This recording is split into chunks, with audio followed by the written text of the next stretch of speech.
What's going on, guys? Welcome back to another episode of Chatting with Chase. I'm joined by the one, the only face running the place over at Philomena Santucci's, Nick. Nick, thanks so much for joining us. I appreciate it. Thanks for joining us on the Chase, Chatting with Chase U couch, called the Chase. Thank you so much for having me. I really appreciate it. How are things? How are things on this fine day? Everything's going great, man. Good. I'm super pumped that you're doing this podcast. It's crazy, right? We've gone from just shooting some pizza videos to now we're hanging out in my basement shooting a podcast. Like life happens fast. Yeah, it's awesome. You're having great success. I'm super pumped for you. Thank you, man. Speaking of success, Santucci's, man, always successful. I mean, jumping right into it, Santucci's has been a place that I've been going to since I was a kid, probably since maybe I was 13 years old at the Mayfair location, which sadly is no longer there. But you know, you got to make business decisions. Bittersweet. Yeah, but you guys have grown impressively. And when did you take the reins of Santucci's? Like, when did you decide to jump into the business? Because you didn't start with this entrepreneurial nature, right? You have a much different background than pizza, correct? Correct. Yes. I've been working in my business basically my whole life. Since I was young, probably like 7th grade when I was like 12 or 13 years old. Wow. Was that legal? Just minor stuff, you know, going on the weekends, making the dough, cleaning and stuff like that. For video purposes, completely legal. Worked there through high school and stuff. Yeah, it really was mainly the only job I've ever had really before graduating college. But my mom never really wanted me to be in the pizza business. I never really thought I was going to do that. It was just an easy job to have because my parents owned it. You know, they opened up our Mayfair location in '93 when I was 2 years old. So that's really the career that my parents had my entire life. Right. Before that, my dad was an executive at Independence Blue Cross for 15 years. Oh, okay. So he came from corporate America, and yeah, I ended up going to college. You know, I went to college right after the financial collapse in 2008, and just, you know, really based off of ignorance of my age and lack of self-awareness, I was going into college. I was like, I don't really know what I want to do. I was thinking I wanted to go do business, but I was like, well, like business is not really the best thing to do right now. So I went into the sciences instead. I went into nursing. Okay. You know, it was a great career, and you'll always have a job. Sure. Type of situation. So I did that, and you know, even when I was in college, you know, the first 2 years you're doing all the prerequisite stuff, and then you don't really start your major until like junior year. Once I got kind of through junior year, I kind of knew that I was like, I don't really know if this is for me.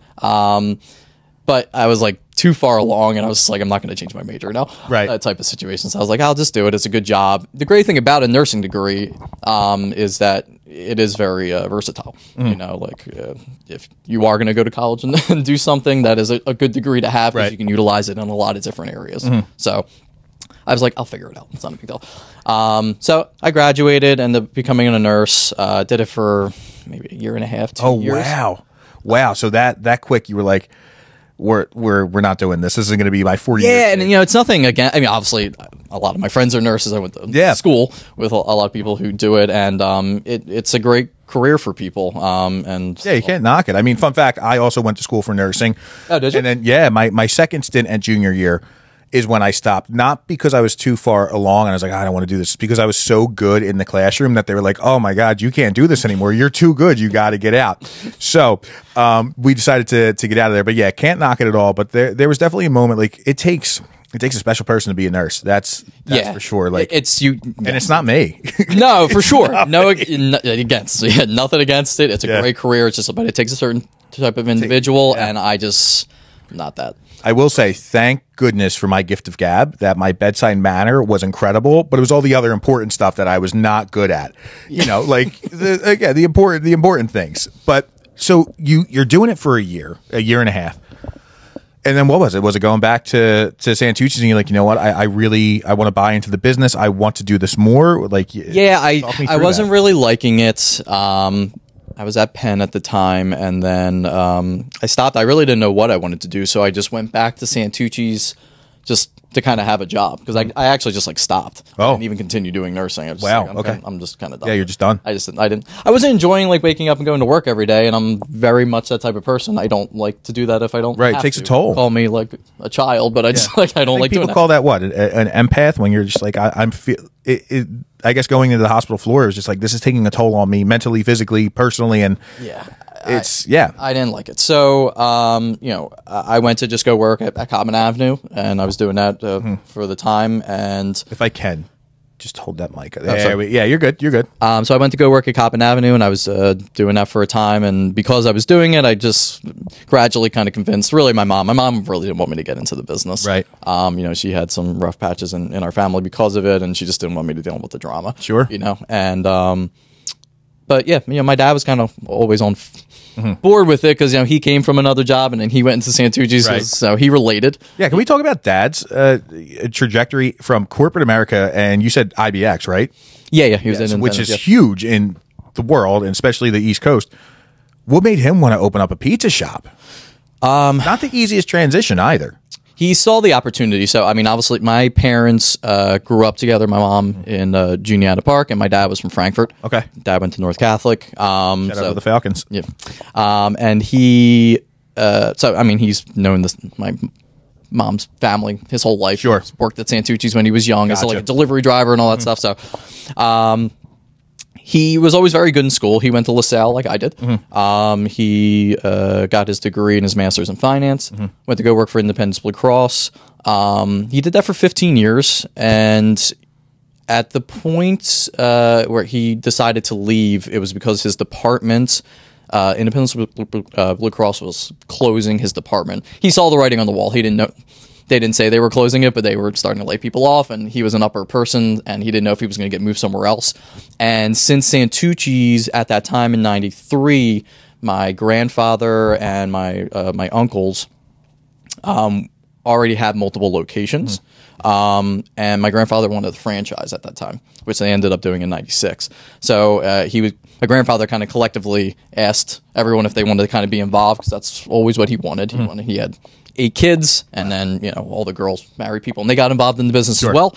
So he just wanted all of us in the business, and to make a big company. So my dad saw that as a great opportunity, and he thought he could provide a lot of value to the company, since my grandfather and my uncles didn't have the business background that Sure, just a fresh set of eyes on something new. What made him want to do the Mayfair location right there on essentially Frankfurt and Cottman? He actually didn't. Okay. Because we lived in Ben Salem at the time, so he wanted to open up one in Ben Salem. Sure. My grandfather was the one who wanted to open up one in Mayfair because he liked the neighborhood and it was close to Juniata, so he didn't want to make such a huge jump from where the original store was going all the way to Ben Salem.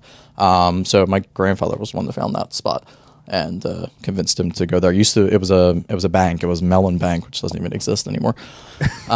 Yeah, and and it was great when we opened there, and it was a wonderful store. So you're going from Ben Salem to Mayfair, working. Just kind of backtracking a little bit, like you growing up in the store. What were some of your fondest or favorite memories as a kid before going to college, where you're like, man, I kind of like this pizza thing? Or are there any stories where you're like, man, this sucks, I don't want to do this?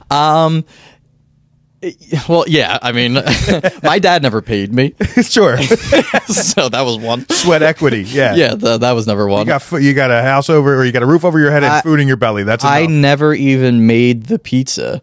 Oh, okay. Until I got done college. Really? Yeah, I've never did. My dad never let me. I was going to say, like, did you have to earn your... Yeah, he never let me make the food. Wow. That's why, like, even to today, my favorite part of my business is doing the dough. Okay. Because that's all I did. Yeah. So I know it. I've been doing that since I was 13, so I know it very well. Yeah. And I got really good at it. So that was my main job, as I was always the dough guy. Yeah. And then I would clean and stuff like that. Yeah. So, it wasn't glamorous by any means. Yeah. I never made the pizza until I was in college, I think. So, like, talking about the dough, too, Santucci's, for those of you who don't know, is a square pie with the sauce on top. Where does that come from? Like, have you guys ever toyed or thought about doing a round pie, or was it just like, hey, this is what's going to make us stand out? Like, what's the philosophy behind a Santucci square pie? The concept, to give credit where credit's due, the concept comes actually from our cousins, the Picas. Delco, Delco royalty. Yo, Kaj, we're gonna go get a Pika's pizza. So the Picas are my grandmother Santucci's cousins. The founder is and the founder, Frank, is actually my mom's godfather. Okay. He just recently passed away, actually, a couple of years ago. And so they make a square pizza, same concept. My grandfather was a Philadelphia police officer once he got out of the military, and he used to work at Pica's to help out the cousins in the restaurant. And then he decided, he always liked food, so he decided that he wanted to do the concept. And he thought he would just go open up where he lived in Juniata. It was farther apart, and up until recently, until we expanded to this point, like if you ate at Pica's, you didn't really know what Santucci's was. And if you ate at Santucci's, you didn't know what Pica's was because the neighborhoods are so far. And he changed the concept. Pica's and Santucci's are not exactly the same. He definitely balanced out the ratio of like dough, cheese, sauce in relation to them. And he changed the sauce recipe to something that he liked better. And yeah, that's really where the concept came about. And so he started and obviously named it after himself and did it. And because he was in Juniata Park at the time, which was, a very Italian neighborhood at that point in time, and they had so many kids, they were a very well-known family in the neighborhood. And then they really became like the pizza spot of the area. Yeah. And they really blew up from there. So it's kind of an impressive lineage then of like the Picas to the Santucci's, and now you even have kind of like a branch off of you guys with Johnny's Pizza in Bryn Mawr, being essentially working for you. Now he's opened up his own shop. Yeah. John's doing great, and it's awesome to see. Absolutely crushing it. Also doing a square pie, but a little bit of a... But he's doing it different. A little bit of a thinner square pie. Yeah. He's using my pans, though. He did say that. He mentioned that they are very well seasoned pans. But is there anybody else that's like kind of branched off from the Philomena Santucci's family that's opened up their own spot and has been successful, or that you've seen kind of going that way? No, we do have cousins who own a spot called Stogie Joe's down in South Philly. Oh yeah, Stogie's, which is I've heard fantastic food. If you've never been there, such a great place. And they do serve a Santucci's pizza there. They don't call it Santucci's, obviously. They just call it a square pizza. But they were working with my uncle for a time, and then they decided to kind of split off and not work together anymore. And they just ended up taking the pizza and then doing it. Are they also using your pans? No, they're not. They got theirs. They might be using my uncle's, but yeah, not using mine. So why never a round pie? Do you guys think that would just like shake things up too much? Or obviously it's not what you're known for, but has there ever been the thought of you bringing that to any of the Philomena Santucci's locations? No, our brand is very synonymous with that style pizza, and we're very big on tradition. And the main part why is because we started our brand in Northeast Philadelphia. Besides the pizza itself, our brand is really synonymous with like nostalgia. When we opened up in Warminster, like everyone from Northeast Philly ended up moving up into Warminster in that area there, and like we have such a great following of customers. It's because people grew up on eating it. It was the place they went Friday night. Now they're adults and they're just kind of continuing the tradition. So we're just like very strict on not changing too much stuff, which hurts in one area, I guess, and doesn't in another. But just. If it's not broken, why? Man, I would love, just for fun, just to see how people would react of like, hey, we're doing Friday night round pies like once a month and do a pre-order and sell out. I could only imagine how crazy it would get. People would get I would do it. I would do it. People would get mad. I'd be the one behind it being like, yeah, do it again. People would get it. We do serve a round pie. It's a gluten-free, but it's because I don't make the dough. I was going to say, I just buy the shell because making gluten-free dough in relation to our dough is extremely high gluten. Yeah. So I'd have to like... I was going to say, too, like the amount that you would have to prep that kitchen, too, and be like, hey, we need a completely separate spot for this. It's a nightmare. That sounds... It's not worth it for the amount that we sell. Yeah. So are most people, like most pizza places, just buying a gluten-free shell, do you think? Yeah. Yeah. Yeah. Okay. Yeah. Just because it's just not a popular enough item to invest. Just easier, I guess. Yeah. To the labor and to do it. Yeah. It's a lot of sanitation in between. Doughs. Yeah. It's too hard. So with that too, like you guys also do the sauce on top. How come? Like because there's a couple places in Northeast, like Tony's when they were down in Northeast Philly, they did the sauce on top. You guys do the sauce on top. Do you think that was a Northeast Philly thing, or was that like just something you guys didn't even know about each other? Like, no, that concept comes from again the Picas, and that comes from them because that was the way that they made pizza in the part of Italy that we're from. Really? Yeah. So Picas goes back to the old country, the motherland. Yeah. Wow. What part of Italy? Calabria. which is where everyone from who's Italian in New York and Philadelphia, which is a big section. Yeah. Where the Chili's are from? Is that like the Calabrian Chili's? Is that the same area? I would guess, right? Maybe. I don't know. Somebody I guess I should know that, but I don't. It's all right. So it goes back. Wow. So it's from Italy to Picas to you got. Wow. Okay. Yeah. So I mean, Santucci's. We claim to be the original in Philadelphia, which we technically are, as far as that's true. Lines are drawn. But original Picas is the original as far as bringing it to the area in general. Gotcha. They definitely are. So, is there anybody outside of like the Philly Delco area that you have seen that does your style of pizza that's like not connected to you guys or has stolen the idea? I don't know if they. I mean, now, yes. Okay. I don't know if they always have. Obviously, I wasn't around in the 60s and 70s Sure. and stuff to know that, but I don't think so back at that time. But yes, now there's a lot of pizza places now just do a square pie in addition to the round. Yeah. Now, when it comes to like the square pie, is what you guys do. It's not a Detroit. Can it be considered a Sicilian? Like, is it not? Is it different? Yeah, like, it's all very. It's all very. Is it nuanced? Yeah, it's not a Sicilian either. It's really just in New York they sometimes refer to it as like a mama pie. And we just refer to it as an upside down square pizza. Okay. Because it's not a deep dish. Sicilian is also a thicker dough, and the sauce and usually doesn't have cheese. So the design is different. The type of pans that you use are different. And it's not like a thin crust. It's a normal pizza. Right. It's just shaped in a square or a rectangle with same type of cheese and sauce. It's just in different variety. Right. Of how you're putting it on. Okay. Does pineapple go on pizza? No, it doesn't. I could not disagree more.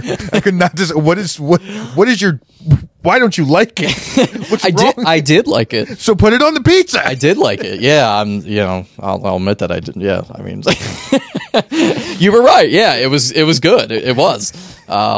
We tried it like immediately after you did that video with us the first time, and it was very good, especially with our sauce. I don't know if it's good on all pizza, but on our pizza it was very good.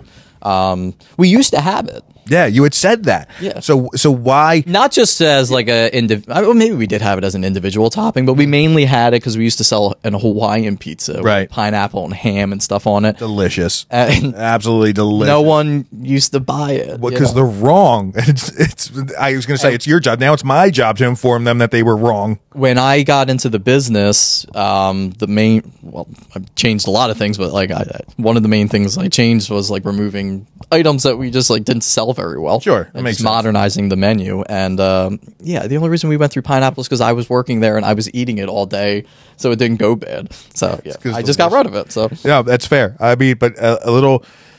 I will always substitute the ham for bacon on a pineapple and ham pizza. So now it's a pineapple bacon. For sure. The salty sweet. Maybe that's why I didn't sell very well, because it was with ham and it should have been with something else. We're going to start the Chase U pizza at Santucci. It's just going to be pineapple and bacon, and you're going to sell one a week, and it's going to be to me. It's going to be right here. No one's going to buy. Yeah, it's going to be me. But no, so there's a lot of controversy when it comes to pizza topping. So you're a no business wise when it comes to pineapple. Personally, it seems like you dig it. What about olives? Because I think that's disgusting. I think that's the worst topping you could possibly put on a pizza. It's disrespectful to the pizza. I love olives. I don't eat it on the pizza. Okay. But I do personally love olives. So same with the pineapple. Like you'll eat it. You like. I love most food. So like my thought process is like, I mean, if you like this and you like that, and you put it together, it probably tastes pretty good. Yeah. You know what I mean? So, I'm actually at the point, because most people don't order olives either. I'm actually about to take olives off the menu. Gross. But I always get nervous with stuff like that, because like olives is like so traditional Italian, and like and like pizza shops are always like that way, where like people order from them, especially the older generation, and they're just like, oh, you don't carry that? Like how like even like anchovies, like we never sell anchovies, right? But if I take it off the menu, like it's going to be a problem. There's going to be that one person that comes in. It's like weird, because like no one orders it, but like you just like have to have it on the menu because it's anchovies. It's a pizza business. Like it makes no sense. It doesn't. You're just throwing out cases of choves. What is the wildest, or some of the wildest pizza orders with toppings that you've gotten where you're like, ugh, I'm not even going to put this. I'm not even going to send this out. One of the weird ones that people actually really like is they like to get a buffalo chicken pizza, but they like it to be our red pie. So they like to mix the mild buffalo sauce with our pizza sauce with the chicken. That's so weird to me. We always make it as a white pie so that you don't have sauce on it, obviously. Yeah, some Because people both are great, but mixed together, that feels. It's just like it's just an unnecessary. Also, the texture. You're taking away from both. Yeah, you know, like I don't even know what you taste when you're eating it. It's so weird to me. My brain is in puzzles right now, trying to figure out what that flavor profile would be. But I'm gonna have to try now. What are some other ones? Anything that's weird actually is people that order just an absurd amount of toppings. You know, like yeah.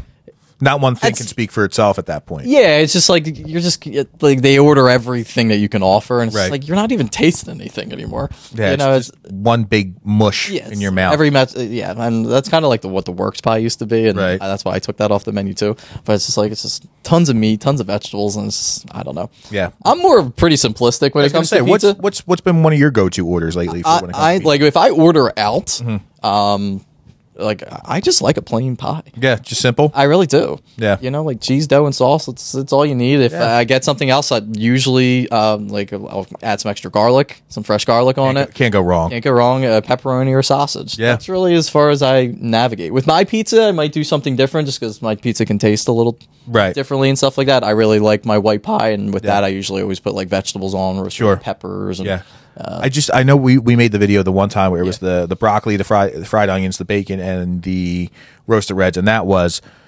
phenomenal. You like toppings? I do. Yeah, I do like that, especially on a white pie too. I just feel like it just dresses it up a little bit. But to your point on that white pie, it's like I feel like I agree on the white pie. It is good. Yeah, to have it. Yes, but because then you're just eating cheese and garlic basically. Yeah. I also noticed that you said, how do you say sausage? Right? It's sausage. See, I say sausage. I think that's another one of those words where what? It's going to depend on the sentence that I'll flip back and forth. Yeah, creek. Sausage. I've heard some people say when they're saying laundry is loundry. That one's a weird one to me. No, I'm pretty Philly. I'm pretty Philly with my accent. I feel like as I'm getting older, I'm getting less. Yeah, it depends. But it's because I'm married to an upstate New Yorker, and she doesn't actually really have like any accent at all. Upstate New York, super proper. Yeah, she's not like a New York accent, and she's not a Buffalo accent. She's just like out in the wilderness. Nothing. How being married into New York State?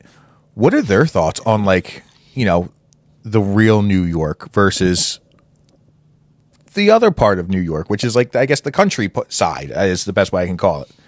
Well, my wife loves New York. I shouldn't say the real New York. I mean the boroughs, the 5 boroughs. The rest. Oh, the 5 boroughs, not like upstate, not like Albany. No. Okay. Yeah.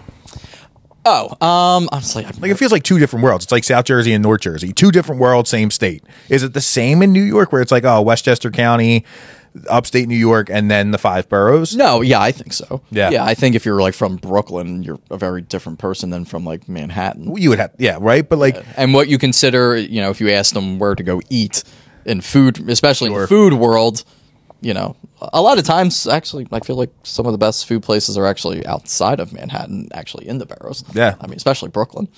I know there's a lot of pizza shops that are up there. I think there's also a cheesesteak spot that's up there in Brooklyn now too. Fedorov's, I think it's called, but the guys are from South Philly, and it looks like they are whipping up really good looking cheesesteaks. Yeah. Now, you guys obviously well known for your pizza. You have a pretty impressive menu though. Cheesesteaks, like where do you fall on that? Like, is that something that you're trying to upgrade? It's something that people are going to order. Like, what's your philosophy on cheesesteaks for Santucci's? Yeah, I'm definitely. I feel like we're in like a cheese steak craze. Right now, I don't know if it's because all I follow is like food accounts. It's all I see. There's a new revolution of cheesesteaks that we're currently living in. But I feel like every influencer and every place is really like marketing that really hard, and it's like the thing right now. So no, I am. We sell a lot of cheesesteaks as we are right now, but I'm definitely going to be upgrading. And honestly, Johnny's been a good inspiration with that because he's a good foodie, and when he opened up his spot, he really focused on very New York style, focused on a very small menu with very high quality ingredients. Yeah, I've always focused so much on our pizza because that's really what people. It's your bread and butter. That's what they come there for, and everything else is secondary. So we didn't always focus so heavily on the other items. But yeah, I'm going to be upgrading the cheese, basically kind of doing exactly what Johnny's doing. To be honest, no, I mean I feel like Angelo's has kind of set the playbook of like, hey, we're going to do a seeded roll that's a little bit different, right? Because there's a lot of people who still feel like a seeded roll is for a hoagie and a non-seeded roll is for a cheesesteak. For sure. Which I get berated on for that. When people are like, oh, cedar rolls don't go to cheese. I'm like, I'm not the one making it. I'm just eating it and giving it a review. However, I like a little bit of a harder roll with that little chew to it, but they've set the playbook for what it is, and you follow it. I mean, it feels like it's kind of been that simple. I know Johnny's just doing the same thing, cedar roll, Cooper Sharp, and it's very delicious. But how do you feel on the seeded roll versus non-seeded roll?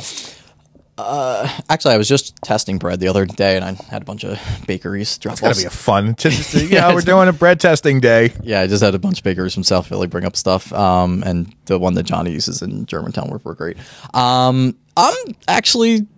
could go either way. Yeah, I really can. I do see the appeal on a seeded roll. Currently, right now, I don't sell a seeded roll, which I could have. The only reason I didn't is because I'm like, everybody likes non-seeded. Yeah. Whereas there might be rare, but there might be a percentage of people who are just like, oh, I'm allergic to seed or whatever it might be, and they don't want the seed. So that's why I went with a non-seed initially. I might change it, but yeah, I don't care. Bread's bread to me. I think it's all freaking delicious. So. Yeah, it's all good. Just put something on. It's going to be great.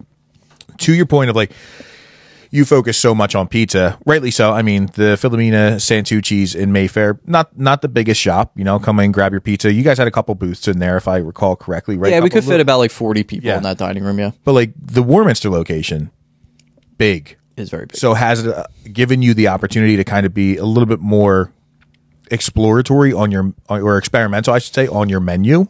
To want to like change it up when it comes to sandwiches or yeah, when we went to Warminster, so when I got into the business in like 2015, my goal was, my parents had Cobman Avenue in Mayfair, and then they had the Tyson and Whitaker store right near Northeast High School. Which I forgot about that one. Little tiny shop. Yeah. Those were their two stores. And so I got into the business, and I was like, my dad was basically like, I don't really know if I could even have you here. It's like, I don't need you. I was like, what do you want me to do? Fire somebody? So I was like, no. I was like, let's just open another location. I was like, and that will be the one I run. That's fine. So I wanted to go out, and in the 90s, when we attempted the franchising and it didn't work out, my grandfather and my dad ended up kind of doing their own kind of version of franchising for a little while, and they opened up like 8 or 9 stores, some down the Jersey Shore in the suburbs and stuff. And one was in Hatboro, near you, which is Amy's Pizzeria. Oh, really? That was a Santucci? Yeah, we built that store. Wow. Yeah. That's incredible. Yeah, and then and that's why I went to Warminster, and that's the reason why I'm in Hatfield too, because there used to be a Santucci's in Hatfield. I'm just going all the spots where we used to have stores, just for the name recognition, hopefully. Right. So we and I did not want to open up a store that big, because I've never worked in a restaurant before. I don't know anything about it, and honestly, neither did my parents. So we owned pizzerias. So we found the property. It was like a big shopping center, and it was a great property. So like, yeah, let's buy it. And I was like, we'll just put Santucci's in the front, and we'll just rent out the rest. And my dad's like, no, we're going to open up this big place. We're make it one big restaurant. And, that was always like his goal and to do it. And so we did that. And yeah, when we first got in there, it kind of forced me to update the menu. And I had hire chefs and everything like that. And we experimented with different. My menu has changed so much at once. Sure. I used to sell burgers. I did all different, and our burgers were awesome. Yeah. And so I experimented a lot. And then after like running it so much, like running a restaurant is very different than running a pizzeria. Okay. I like came to since my goal, at least initially, was I wanted to open up like a lot of locations. I was like, there's no way I'm going to be able to do this and open up like Bertucci size of restaurants. So I was like, we need to kind of minimize and solidify the menu a little bit. But yeah, we experimented a lot. We did all different types of stuff. Well, so you guys have really good pizza, or obviously good pizza, but also pasta too. You guys are really doing something special there. I know you. Yeah, and honestly, all those recipes are not actually from my Santucci side. They're actually from my dad's side. Okay. The Corelli side. Yeah. Because my Santucci side is actually very American Italian. Okay. My grandparents were born here. Their parents were born here. My dad's side is super Italian. My dad was born here, but he didn't speak English until he went to school. Oh, wow. His parents are from Italy, and he had to teach them Italian from when he learned in school and come back home and teach them. He had to teach them English. Yeah. So yeah, my grandma Corelli has very good sauce recipes, and our meatballs are from her and stuff like that. So. Yeah, the meatball sandwich is one of the best some of the best meatballs I've ever had. And I always, anytime I get a meatball sandwich, I'll usually substitute the provolone for a little fresh mozz or whatever mozzarella is, just because I don't know, it's just something about it. And when we did that video for you guys, that was incredible in the Hatfield location. Now, when it comes to the Hatfield location, smaller location, I know you guys have the stainless steel bar top. Somebody just wants to pull up and shoot the breeze and eat some pizza. But does that limit your menu a little bit, or are you guys still running with the same things there? I was so, I wanted, just for the simplicity of like printing menus and keeping things, and for training of the staff too, because they're close enough stores that was kind of my goal. I want to open up places in Bucks and Montgomery County and be able to move people around. It makes it a lot easier when hiring. And most of my Hatfield staff is actually people from Warminster. Oh, okay. Yeah, honestly, it was all people that I brought there. It definitely does. I was very stickler on keeping the same menu. I'm now getting to the point after like 2 years of being there, I am noticing that we just don't sell certain things that we sell at Warminster. Like a lot of the entree dishes, I sell so many at Warminster, but it's because, Friday, Saturday, Sunday, the dining room's packed and that's what people order. They get pizza, but they also get that. I don't do as much takeout. Even at Warminster, I don't do it. So I'm actually in the process right now in cutting the menu at Hatfield. I'm really going to focus on just doing apps, pizza, and sandwiches. Just easy grab and go stuff, I would imagine. Again, similar to probably that Mayfair vibe of like, hey, we're just coming in, we're picking up food. Yeah. Are you guys still doing the pyramid pizza or the pyramid deal where it was the large, medium, small stacked on top? We are, but people really don't order it that much anymore. Yeah. You know why? Because they realize it's the same pizza, just a different size. It's just ordered two larges. No, it's because we used to sell it every day of the week. Okay. And, operationally, like selling that on a Friday is such a headache because then every order it's 3 pizzas. Right. So then we're filling up the oven. It's pain in the ass. So I made it that we were only doing it Monday through Thursday and we don't do it as much. Yeah. And so I might have to change it to it every day of the week. I don't know. No, I will say that's how I fell in love with Santucci's. I remember my dad owned a pizza business, like, so I don't want to say I became a stickler for pizza, but you know what's good and what's not. For sure. He walks in with the pyramid style, and he's like, "Oh, this is Santucci's. It's right around the corner." Like going to St. Matt's, it was like, "Oh, it's right around the corner from school." And I was like, "Oh, okay, great." So he walks in, and I think we housed maybe the small was left, or we just put a couple slices in the small box to keep it. I was like, "This is the best pizza ever. This is the best. It's super cheesy. The square was different. The sauce on top, and the sauce."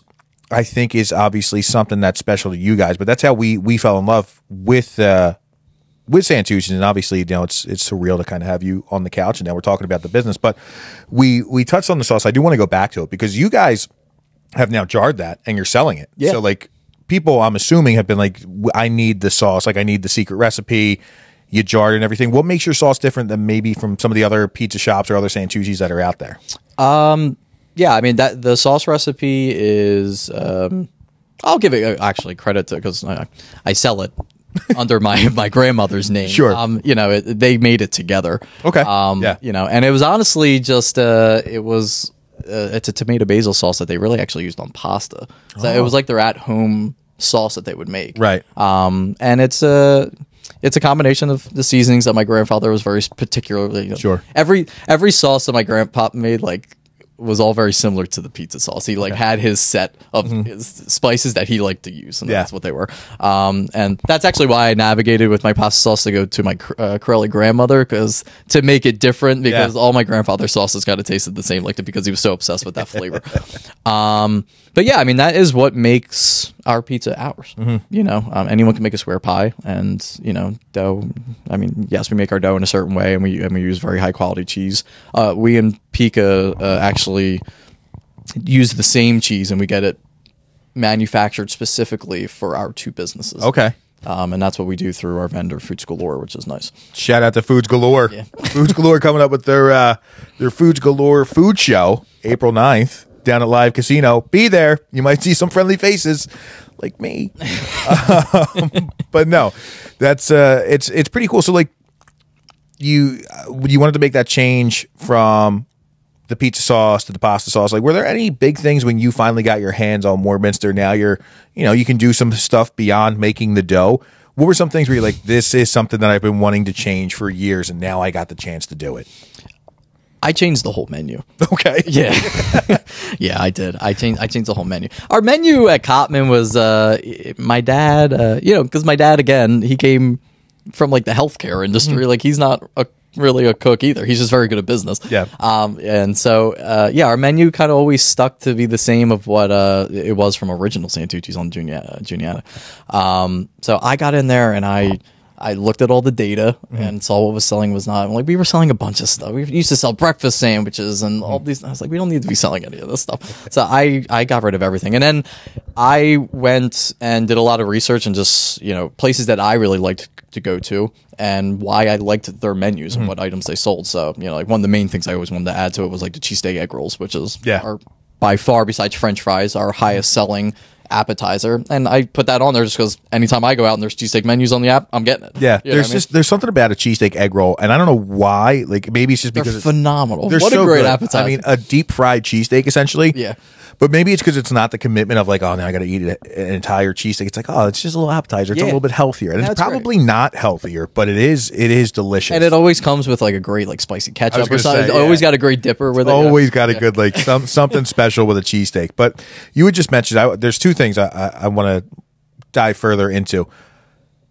Nursing background, not really like the restaurant background whatsoever. And you just said like you got in there, you wanted to dive into the data. Like where's that passion come from? Of here we go, I'm a nurse and now I'm a restaurateur and I want to dive into the data.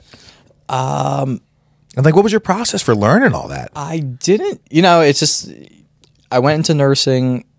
It's just like such a lack of self-awareness because like looking back on it, I was like, why did I not know that I was that way? Yeah, hindsight's 20/20. It's so ridiculous. But yeah, I'm just so much more business minded. I just think that way. I'm very entrepreneurial. It's just the way that I view the world. I don't I thoroughly enjoy that. If I like didn't have to work for money, I would still do what I'm doing. Yeah. I really enjoy going to work and building businesses. Not even from the food perspective. I've grown to really love the food part. I've always liked the pizza. The rest of the stuff, like I'm not a chef by any means. I'm not, you know what I mean? I know how to make really good sandwiches and stuff now by working in the business for so long, but, I didn't have that skill set. I won't even say that I'm even a real expert in making like all different types of pizza because I'm not. I don't have an extreme amount of experience like making round pies. Sure. I know how to make a Santucci's pizza. That's what I do. Right. You know what I mean? So,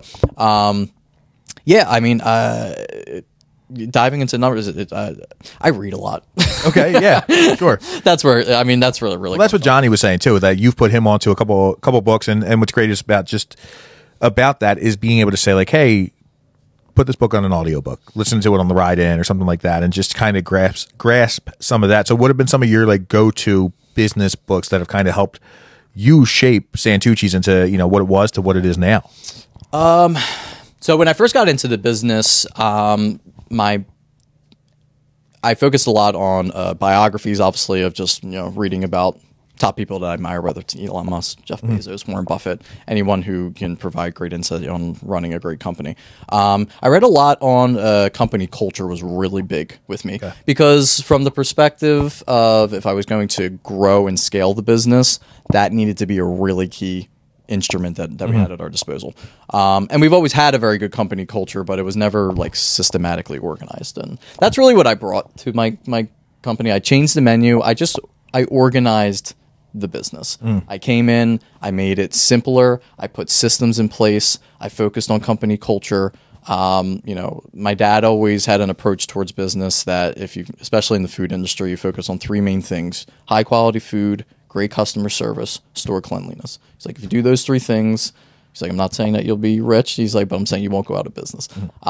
We always focus on that. I've added the extra things of good systems, company culture, from your background, marketing and creating a brand story is really important. Sure. You know what I mean? That all comes from books. I focus as far as like company culture, honestly, which they're not doing really great now, but Disney. Yeah. Read a ton on Disney because who does that better than them? Sure. They're kind of floundering now with the stuff that they're doing and stuff like that, but throughout our life, there's no better company culture than Disney as far as branding. We talk a lot about their one, I guess it's one of their staples, but like everybody is a custodian at Disney. Like it's everybody's job to clean up. Like if you see trash on the ground, you're cleaning it up. It's not like, oh, okay, well, we're gonna walkie-talkie this in, and somebody's got to come clean this up. Just clean it up. But going back in both of your kitchens at Hatfield and in Warminster, pristine. Like you do such a good job in keeping that clean, and I think that's not something that you see a lot in. No, it's not. shops. And I can't, I mean, I take credit in it that I just like continued what I was taught, but like, I mean, we've always been that way. My uncles are that way. You go into any Santucci's that is particularly run by a family member, it's always been like that. Yeah. Everyone in my family is. Well, from a customer standpoint, clean it makes you feel good. Like, oh, I can order you this. need it. Yeah. I mean, one for just like the hygiene aspect of you're making food. You don't want to make people sick, from that perspective. And then when you go out to eat, like you don't want to go eat at a place that's dirty. Yeah. Who wants to go do no, that? no one. I hope nobody wants to do that. You need to take pride in, and from the owner perspective, I mean, you spend a lot of money, you're spending your time, and you want to make it a represent. From a personal perspective too, that's our name on the sign. Yeah. It represents our family. Yeah. Every aspect of it represents our family. You know what I mean? That's the cool thing about our brand. You know what I mean? Because our brand is, as like I said before, it's very nostalgic. It's the pizza. It's but it's the experience of when you come into, and that falls into cleanliness. It also falls into, like, I always felt that our brand really represents like family atmosphere. That's what it always was. Because back in Juniata, when my grandparents owned it, like that's what it was. It was just like it was the old school like American dream. It's like an Italian family with a bunch of kids, and they all worked there. Yeah. You know what I mean? Like my grandfather didn't have any employees. Like it was all his kids. Yeah. And my grandmom in there. You know what I mean? And you knew them personally. Everyone, it was a neighborhood spot. Everyone hung out there after school, and it's like that's where you got your stuff. And it continued that way for a while. I feel like it's getting a little further away from that now as the business scales. But with my particular section of businesses that I own, I'm very keen on trying to like keep that, because that is the brand. Yeah. It's not just the product. Yeah. People like, that's why Warminster is so successful, because and that's why Cobham was so successful. Like people used to come on Friday, that dining room used to be packed. People used to wait outside in a line, because my grandparents were there on Friday nights, just sitting at a table. They were drinking wine. Everyone would just come and say hi to them, the Santucci, Yeah. And now people go to Warminster and they want to go see my mom. Right. Like that's why they're there. Yeah. My parents were away in Hawaii like the last 2 weeks, and all the customers were like, where are your parents at? God bless them. No, but there's a lot of truth to that. Even I think I shared the story before, but when Karen and I were looking at places to do our rehearsal dinner, we called up Santucci's, and your mom's Teresa, correct? Yeah. So we call up and, hey, it's Santucci's, and like, hey, we're thinking about having our rehearsal dinner here and everything. And then every time that we would call, she'd leave a voicemail. She'd be like, hey, it's Teresa Santucci, just wanted to check up on you and see how everything's doing. And like, it was such a warming voicemail to get to, where we're like, oh my God, Teresa, she's the best. We love her. And like, little did I know, like we didn't have a relationship at that point at all. It was just that family feeling of like, oh, that's the Santucci's from Cotman. We love their pizza. We love this dining room. We're around the corner. We want to have it there. But then I guess like the customer retention that I'm sure your mom didn't know she was actively doing. Maybe she did, but of like, hey, I'm going to call them up. I'm going to make sure that everything's taken care of. We got it good. We're going to check in on them, let them know like, hey, date's still set. And yeah, my mom is very incredible. My mom's really big on that, because I mean, my mom's not very actively involved in like the pizza end or anything like that. She's not back there swinging pizzas around. She doesn't do that. She's always been the face of the business. Yeah. That's what she, that's why she's there. And I'm so curious at some point, like when they retire and they're not there anymore, like how that dynamic's actually going to work. Right. You know what I mean? Because like I have to do it obviously, but is it going to like really have the same feel as like when my mom and my grandparents said, right, who's been doing it for so long at so many different places now. But I think to your point, that is the Santucci, we're part of the Santucci story, at least from my perspective as a customer. But it's like that warm hug when you walk in. And what I think is really cool, and I don't know if this is because of you guys and it's just other Northeast Philly places that are doing it, but like I get that same vibe from Cafe Carmela, who I'm assuming, Joe and Anna Marie have probably been to a Santucci's in their life.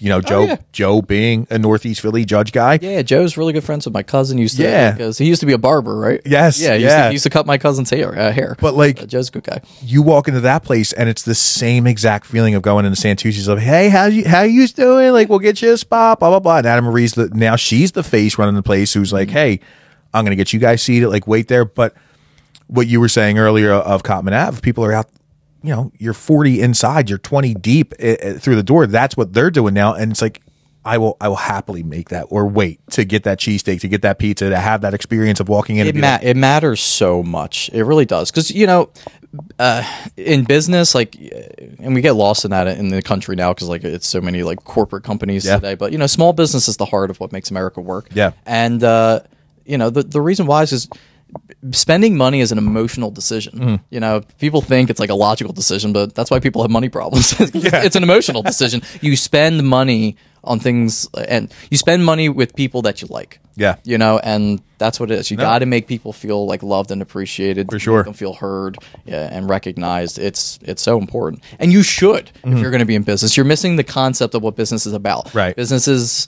Making money in business is a byproduct of what business is actually about, which is providing service to a base of people. That's what business is. Yeah. That's why you should want to go into business. You're like, here's a problem, there's a need, there's a group of people who need something solved. I want to provide service to that community.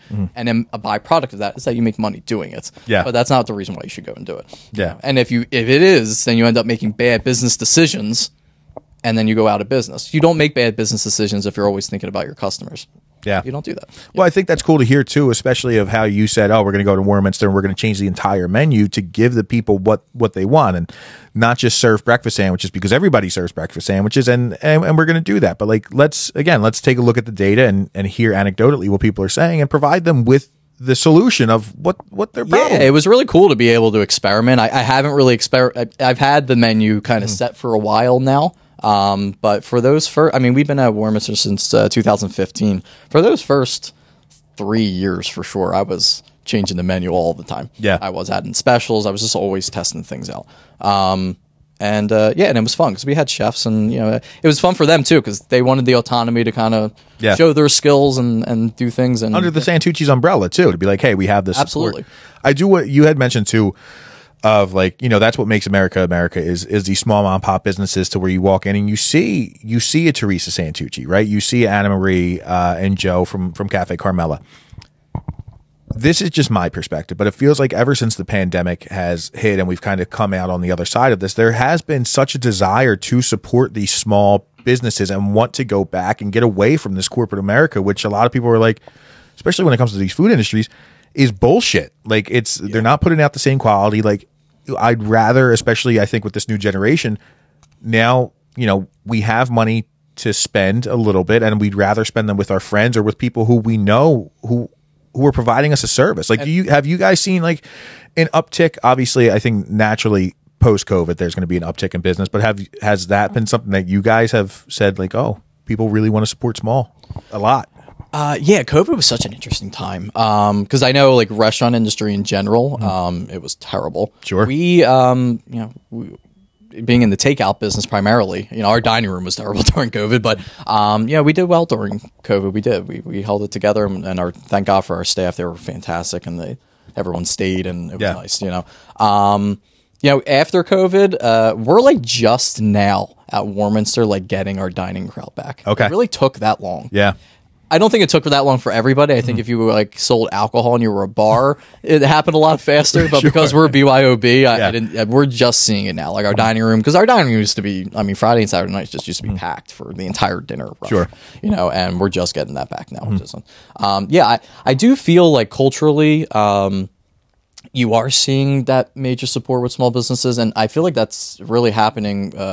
Like ironically, because they're big companies, but through social media. Yeah. And I feel like there's such a emphasis, at least on our side of the country, on just like quality. Because food is becoming such like a big thing on social media. Yeah. Culturally. That's why we're here. Yeah, no, exactly. No one knows that better than you. Been able to do stuff like this.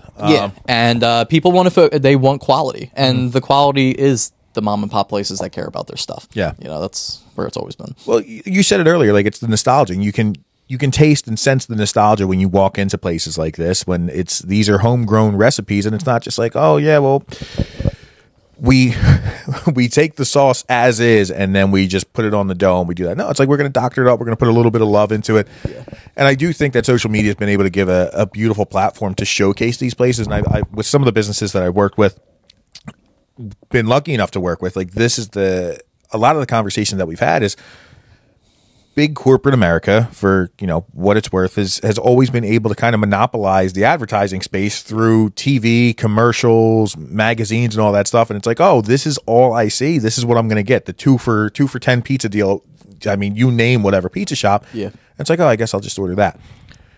I think this generation has gotten so far away from, oh, we're just watching TV to we're just scrolling our phone. Yeah. So you can embed yourself right into somebody's daily routine through social media and be like, oh, Santucci's, that pizza, that looks different. I want to try that. Or, oh, that's Santucci's from where my parents grew up in Mayfair, and now they're in Warminster. Oh, I'm going to go there on Friday night. Yeah. And I'm hopeful, and we've been blessed to be able to have the opportunity to do exactly what we were just talking about, highlight some of these great places, and hopefully get some more tickets through the door, or through DoorDash, or through Toast, or whatever system you're using, to get more people through the door to know that brand and experience good food, and not just the 2 for 10 pizza deal, which works for some people. Hey, that's what you like. That's what you like. But I think there's a lot of small businesses that price wise could be comparable that are putting out a much, much better product. Yeah. And it's also when it happens so organically, because, I reached out to you to do stuff initially, and like we didn't know each other. Yeah. Ironically, because I feel like we just like always kind of been near each other. I mean, you grew up and came to Cotman Avenue, and you went to Father Judge, and my brother and my cousin went. I mean, we've always kind of been in the same neck of the woods and probably know a lot of the same people. But that was just so organic that you just popped up on my feed. Yeah. And because I'm a huge fan of Triple D. Who isn't, right? So that's who we mold this whole thing after. And I was just like, this guy's brilliant for stealing this style and doing it flawlessly. Yeah, thank you. That means a lot. And it was fantastic. And I was like, I'm definitely gonna call this guy up to do stuff. So you were like the first one that we've done. Well, we were honored, man. We really appreciate him with every business that we work with. I mean, it's an incredible privilege that you guys trust us enough to be like, hey, we're going to invest in your services. That's a complete risk, because I can never guarantee how a video is going to do. I can never guarantee how it's going to perform, if anybody's going to relate to it or not, because there were some people on that in the comment section that they're doing the pizza video with you guys of like, oh, I don't like their pizza, or they're not the same as the other Santucci's, blah blah blah. And it's like, look, everybody's taste is different, and some people are going to be like, no, that's not the real one, that's the fake one, or whatever it is. And that could be with any. It's crazy with the customers. It's insane. It really is. You appreciate the passion, though. I appreciate the passion and all that. Passionate. It is. But so like passionate. That's all I could ever hope, is that somebody is just like, oh, this is great. That's been a hidden gem for us for years. I love that they're now in Warminster. Again, whether it's you guys, whether it's another business that we work with. But our whole goal with this is to, like we said earlier, just get eyes on the prize and hopefully bring customers through the door. And yeah, we definitely stole a Guy Fieri shtick of him walking out in front of the business and being like, oh, here we are in Warminster, and if you're looking for a sauced up square pie, this is what you want to give a shot, or something like that. But where do you see that going from like a business perspective? I should say from your perspective, because from my perspective with social media, that's become the new wave of a menu. Like, nobody is like, oh yeah, we're going to go deliver menus in this neighborhood, and we're just going to drop them off, and people are going to end up throwing them in the trash. People are just going to go, oh, I'm going to go on their social media page and visually see what they have and see real reaction. But like, where do you see social media going with food? Are we just starting to really see what it's going to become? Or are we starting to peak, or where do you think it's at? No, we're just starting to see where it becomes. Generation Z is so, they're just so immersed in this area. They don't even know what TV is anymore. They're just all on their phones. I mean, it's a shame, because like, I appreciate the value of social media. I think it's amazing. It's and you can attest to this more than anyone, because for how hard you work about it, it's just like so much work, though. People don't understand how much work it is when running a business. It's just like a lot, and so like it's very annoying to do at the same time too. Right. It can be, it's like it's a full-time job. It really is, on top of all the other things that you have to do. So hats all to you for doing such a good job at it all the time. But I like doing old fashioned ways and doing mailers and stuff like that. But they don't work anymore. They're just not worth the money Right. They're so expensive. Yeah. I mean, when I wanted to promote my Hatfield location more, because we've only been there for a couple of years, and I'm trying to draw more people from Lansdale to know that we're in the area and stuff like that. And the only way that I really knew how to do that is like I'm just going to contact a bunch of influencers, and hopefully, the people that follow them, it gets around, right? Word of mouth. Their audience and everything. I mean, thank God, thanks to every single person who's ever hit that follow button or subscribe and shown the support. That's, we literally can't do it without you. But from your entrepreneurial background and the success that you've had, like, what are those conversations that you've had with other business owners who are like, no, social media, it's just, it's going to be here today and gone tomorrow, and we're not going to invest in that? Or like, has that conversation come up between you and other business owners? Or is everybody kind of all on board with like, yeah, this is the necessity now in business? I think I guess it depends on the age of the person that you're talking to. I feel like that's a big variable. Yeah. Anyone who's like my age, obviously very much knows the importance of it. As far as business owners throughout the country, I mean, they're really our parents' generation. It's the boomers who own the majority of the small businesses. And so, I mean, from my dad's perspective, he understands the value in it. He doesn't want to do it. Right. He certainly doesn't. And if I was not in the business, would he be doing it? No, because he would have to do it himself, and he's not going to do it. So, I mean, we didn't have an Instagram until 2015 when I got into the business. We didn't have one. So, and, we have a pretty good following now. We have almost like 20,000 followers and stuff like that, But yeah, it's tough because, and then every new thing comes out and you got to feel like you got to jump on the new platform and, and actually I'm kind of thankful because I didn't feel like doing it. Like, I'm kind of thankful that TikTok has like changed a lot. It's become, I've talked about this with so many other, like, I guess peers in social media influencing. It's become our generation's QVC. It's constantly just selling a product on there, and not even like, hey, come check out this. I'm not on it anymore. Well, I mean, I still have the accounts, but like even personally, like I used to love it. Yeah, you get sucked in on. You do. You're on your couch for 6 hours. It was creative. It was fun. It was incredible, and it was a great learning tool because like the algorithm was so specific. Like you could do it for a little bit. It gets so specific to you, and like with me, I'm huge into self development and business and anything and stuff like that. And so like my feed was great, and it was like kind of like an addition to audiobooks or any type of learning that I was doing. And I'm not getting that anymore. I don't get that at all. So like I haven't been using it, and I don't see the value so much in it in my industry with a platform like that because it's so global. Right. That like yes, I can advertise Santucci's on TikTok, but it's like the person who's seeing it, are they going to come and buy a pizza from me? Yeah. Because if they're not, what's the value in? Yeah, Instagram has done a great job of being super localized, but also with their push ads of saying, "Hey, this is the area that I want this to hit." Like you can, for sure. But TikTok, that's why you're on the platform. You're trying to advertise to people who are that you want to do business with. Yeah, like it's great for online business. Yeah, because then you can sell to everybody. But like if you're localized on a brick and mortar store, a little old fashioned way, it's very specific. TikTok has done a terrible job in promoting themselves and what it's turned into. But I do think, like, again, Instagram's done a good job in kind of benefiting from like, hey, yeah, we're still here for the creators, but we're here for businesses. Like we're this everyman social media platform. And I think Facebook, because now Facebook and Instagram are both Meta,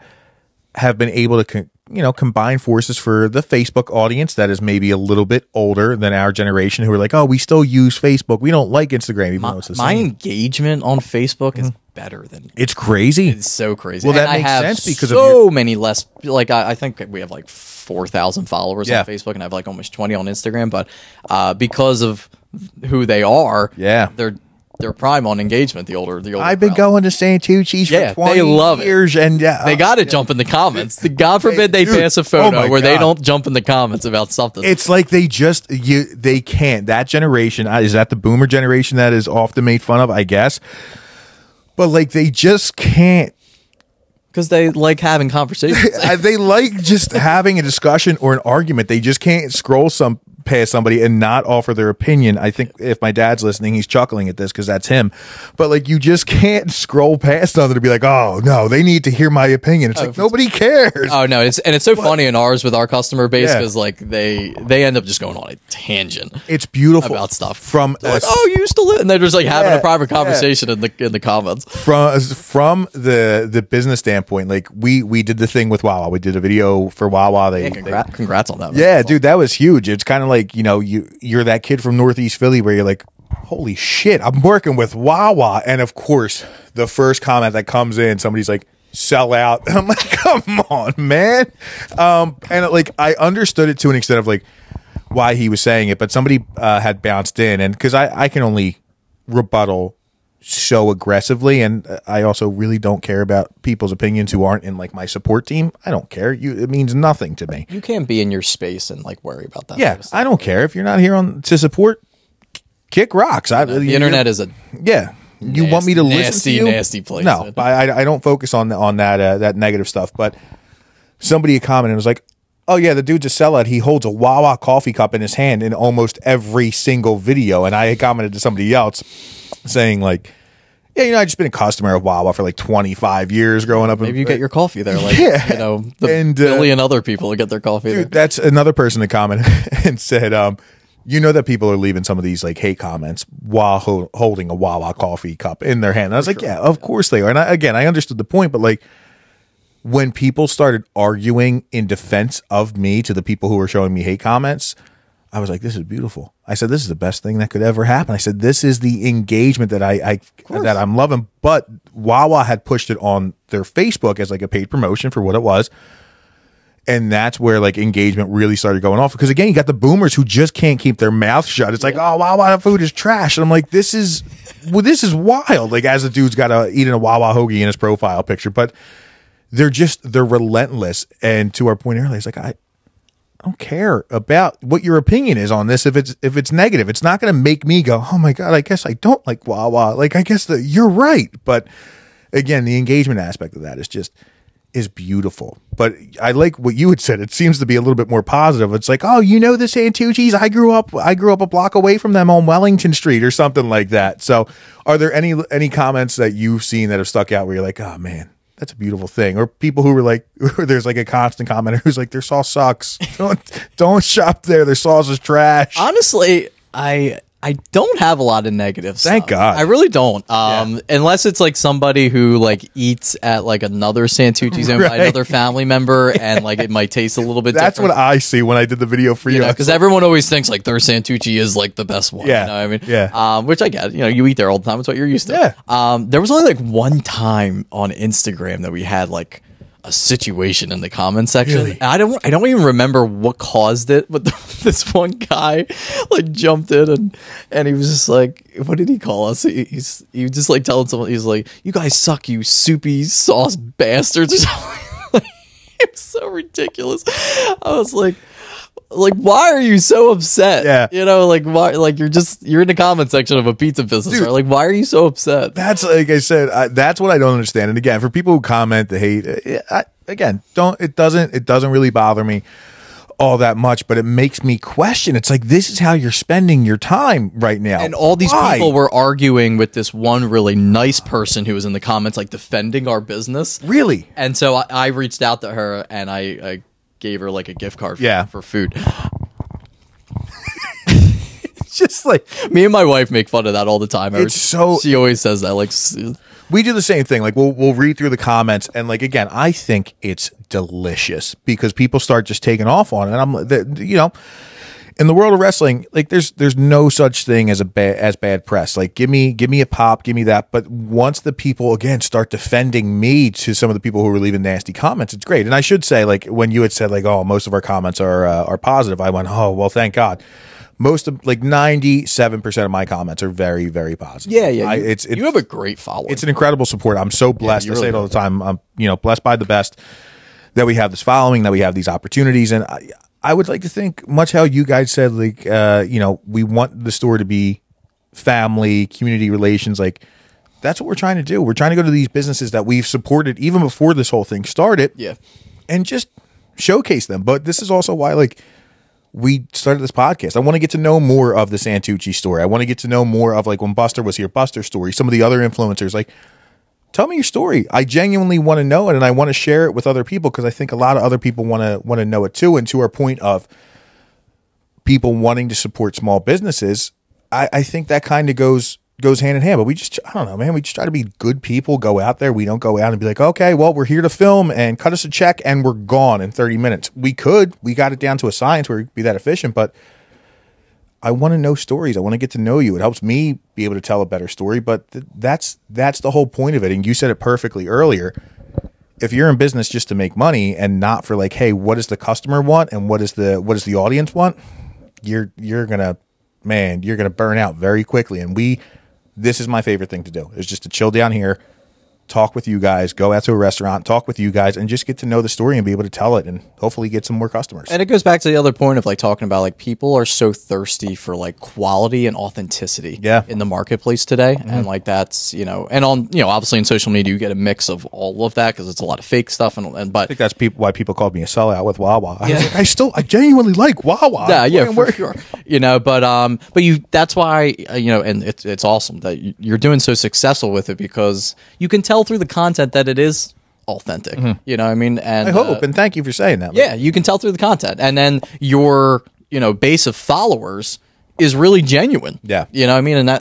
And we kind of get that feedback too, because like people know that about our brand that it is authentic. It's just, right. This is our family and this is what we do. You know what I mean? And so our customer base is kind of the same way. So that's why we don't have a lot of negativity. Well, you alluded to it earlier too, of like Friday nights in Mayfair, you know, you're 40 deep in the dining room, and you probably know most of those people that are in there. When I have all of these people commenting on the thing, like I try my best to comment back to them because I can't appreciate enough somebody sacrificing their precious time to watch my video and leave a comment. Yeah. That means so much to me. So like I try to comment back to each and every one of them, and there's a lot of DMs that I inevitably miss just because I'm blessed that a lot come through. But like for the ones that come through where people are like, hey man, I really appreciate this, or like, where's the best cheesesteak in Bucks County? I want to get to know these people. Like we've met up with so many people that, especially at the Phillies games this year. There's one guy, Scotty specifically, who's been following me since the TikTok days, where he came up with his, I think now, fiance.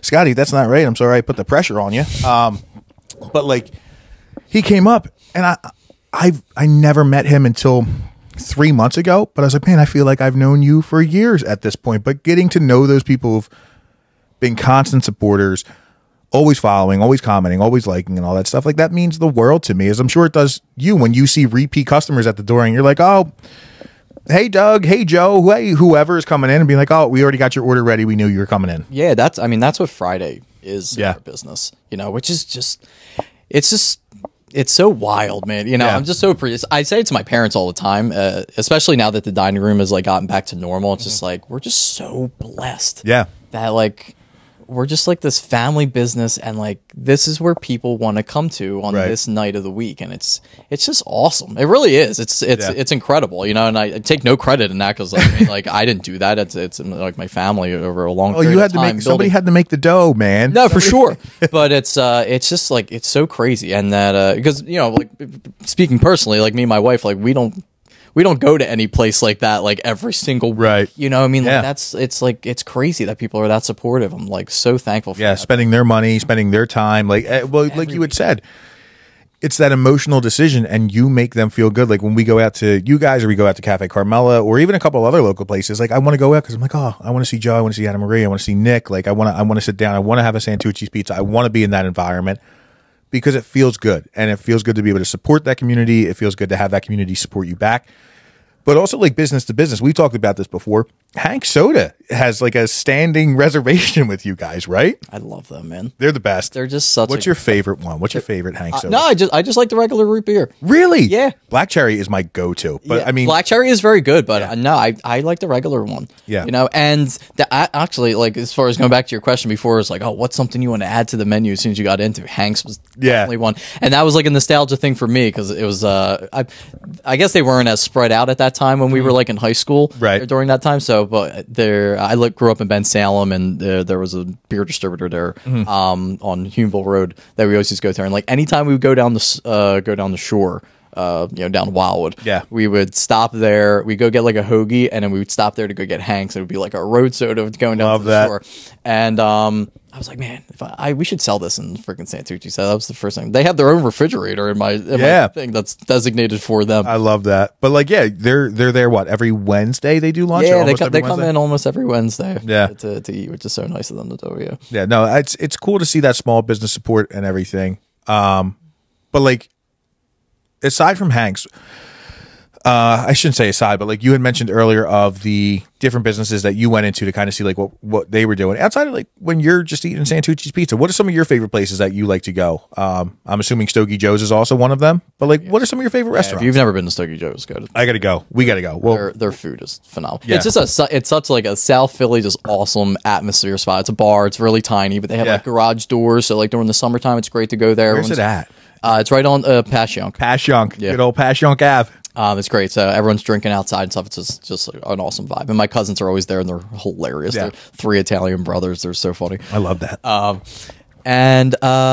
mean, me and my wife love going out to eat. Cafe Carmelo is obviously fantastic. But we like trying new places all the time. I mean, it's awesome to live in, like New York, but Philadelphia is a great spot for food. Yeah, I think people downplay it, and it is most certainly on a completely different end of the spectrum of being a food desert. It's so eclectic, it's so diverse, and we've said this so many times that every neighborhood in Philadelphia is just a little bit different. So like if you go down to Passyunk, you're going to have a lot of great food, a lot of Italian food, and then if you go to Northeast Philly, I mean, a lot of options out that way too. Like it's just like me and my wife have like our spots, like as far as like takeout's concerned, like in our area, like you find your favorites. But as far as like actually like going out to eat, like we always like to try something different every single time.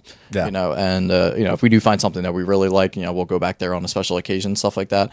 But we used to live in Philly before we moved up into the suburbs. We lived in Northern Liberties, we lived in Fairmount. So we've had our fair share of trying a lot of different stuff, but even now, when we live in the suburbs, since we're only 20 minutes out, we'll go back down to the city if we want to go try new spots for sure. For sure, awesome. Well, we're going on a little over an hour. I think this leads to we need to do a part 2. Maybe in the store we'll do a part 2 with a Santucci's podcast or something like that. Yeah, final note on just the touch upon the thing as far as like, I mean, I feel like the theme of this conversation has been about like the branding and the focusing on customers and stuff like that. That has really changed like my business model for Santucci's going forward. When I first got into it, I was just like, oh, okay, I'm young. This is a great concept. I'm going to open up a bunch of stores. I do not want to do that anymore. I want to open up as many stores as I can that I can manage correctly myself within Bucks and Montgomery County, because that's where I live. And so, like, I have 2 right now. Maybe I'll open up another 2. I was going to say, what's next for Santucci's? I think there's some great neighborhoods to open up in. I might go to Doylestown. I can go do one near I am, like in Jenkintown or Abington or something. There's some great new spots. So, I figure I'll maybe open up another 2 or 3. And that will be that, because I need to, I'm really focused on keeping the family atmosphere and being involved in it. And I don't want to, I don't want to take that route of doing franchising and branching out in that way. You feel you'll lose that whole aspect of like, now we're just in this to make money. I feel like you have to change so many things about like how you make the food and things like that. And I just like want to be so much more personally involved in it. I think it's important. I feel like it's what the brand represents, and I want to continue that for my grandparents. That's what it's all about, That's awesome, man. Yeah. Well, tell the people, as of right now, if they want to get a Santucci square pie, where are the spots that they can pick one up at? Well, there's a lot of Santucci's. The ones that I own are in Warminster. Right on Street Road in Mearns. And then my other one is in Hatfield. It's right in the center of the borough. It's at like a little intersection of North Broad, Market Street. The address there is 8 North Market Street in Hatfield, PA, right outside of Lansdale. And then, you can follow us on social media, mainly on Instagram, Philomena Santucci's, and on Facebook. And, Awesome. Well, Nick, thank you so much for stopping by, man. I appreciate it. Thank you, Great brother. conversation as always, guys. Make sure to hit that follow button, subscribe, like all the fun stuff. Go down to Philomena Santucci's, give it a shot, and let us know in the comments below who we chat with next. Peace.